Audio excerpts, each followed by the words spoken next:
Landscapes can be deceptive.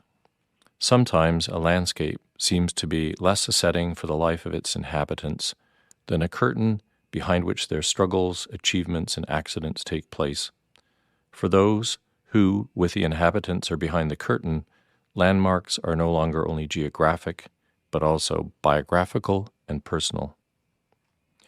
These are the beautiful, almost poetic opening lines of A Fortunate Man, the Story of a Country Doctor, by British writer John Berger, first published in 1967.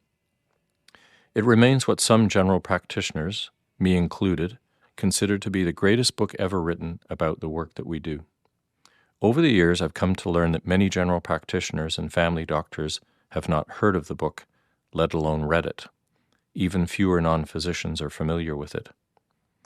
I first encountered A Fortunate Man towards the end of the first year of my 2-year family medicine residency in the early 1990s. It was a critical time in my life as a young doctor. I was waiting for a meeting with the chair of the Department of Family Medicine to discuss my uncertainties about continuing and switching to more specialized training. My heart and my head were at war. As I moved through the specialty hospital rotations during those first few months, I was repeatedly lured by the siren song of the hidden curriculum message that the most intellectually gifted medical students choose specialist practice, not family medicine. In my heart, I longed to be a comprehensive generalist doctor like the one who cared for my northern English working-class family when I was a boy in Lancashire. In my head, I wanted to avoid being one of the B team, which is how one specialist teacher referred to the discipline of family medicine. Outside the office was a small library, and as I waited, I scanned the shelves and saw the intriguing title of this slender paperback book. As I took it from the shelf and opened it, I was immediately drawn in by those opening lines and the stark, mysterious black and white photographs by Swiss photographer Jean Moore. I signed the book out right away. I cannot recall the conversation with the chair, but that night, in a little over 2 hours, I devoured its 168 pages whole. In the dramatic opening scene of the book, the doctor rushes to the aid of a woodsman trapped under the weight of a fallen tree.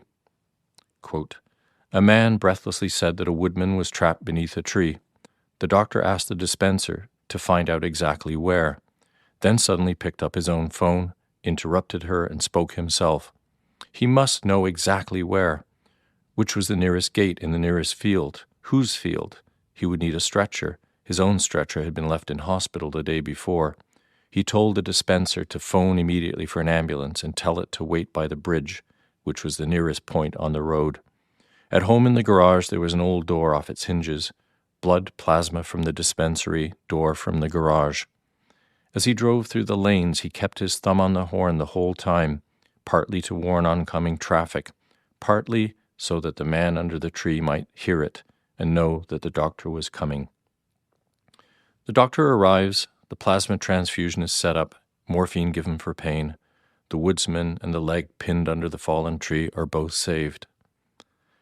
John Berger and Jean Moore followed Dr. John Sassel, the eponymous protagonist of the book, for weeks, recording in both words and photographs everything from dramatic scenes like this to the more prosaic office visits for common colds and other minor ailments.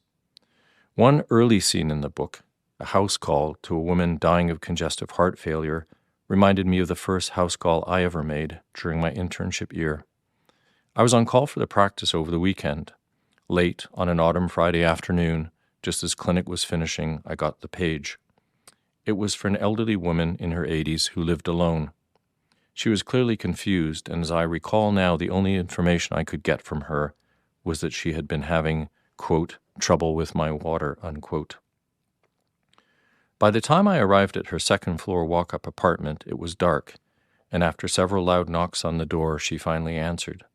Before I could register her appearance in the unlit hallway, the greasy, unkempt, shoulder-length gray hair or the grubby, ankle-length nightshirt, I was overwhelmed by the stench of urine.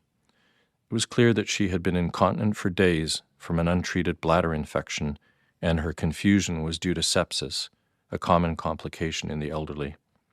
This was one of my earliest memorable experiences of the invisible suffering of ordinary people that occurs behind closed curtains and closed doors, captured so perfectly in the opening lines of the book.